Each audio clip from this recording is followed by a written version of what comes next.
আমরা এটাই তো জানি না। বাবারা শুনুন, কোনো কিছু কর্তব্য কর্ম করার আগে ভালোভাবে জানতে হবে, ভালোভাবে বুঝতে হবে। ভালোভাবে জানলে, ভালোভাবে বুঝলে তবেই আপনারা কর্ম করতে শান্তি পাবেন, নচেত কিন্তু কোনোদিন কর্ম করে আপনারা শান্তি পাবেন না। তাতে শুনুন, বোধন মানে কি গো? বোধন মানে হচ্ছে জাগৃত, মানে ঘুমনো ব্যক্তিকে জাগানোর নামই হচ্ছে বোধন। তাহলে কি গো, ওই যে শ্রাবণ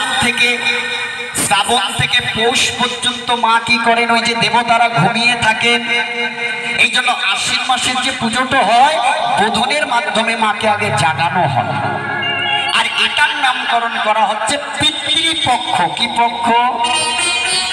কি পক্ষ মা? এটার নামকরণ কি করলেন? পিতৃপক্ষ। আপনারা একটা জিনিস মনে রাখবেন বাবা, কয়েকদিন আগে একটা বারণী স্নান গেল। বারণী স্নান গেল না?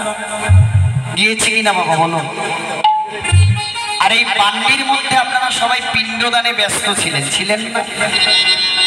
শুনুন, আমাদের 4খানা বেদ, 108টা উপনিষদ, 18খানা পুরাণ সিদ্ধান্ত দিচ্ছে বারণী স্নান কিন্তু বারণী শ্রাদ্ধ নয়।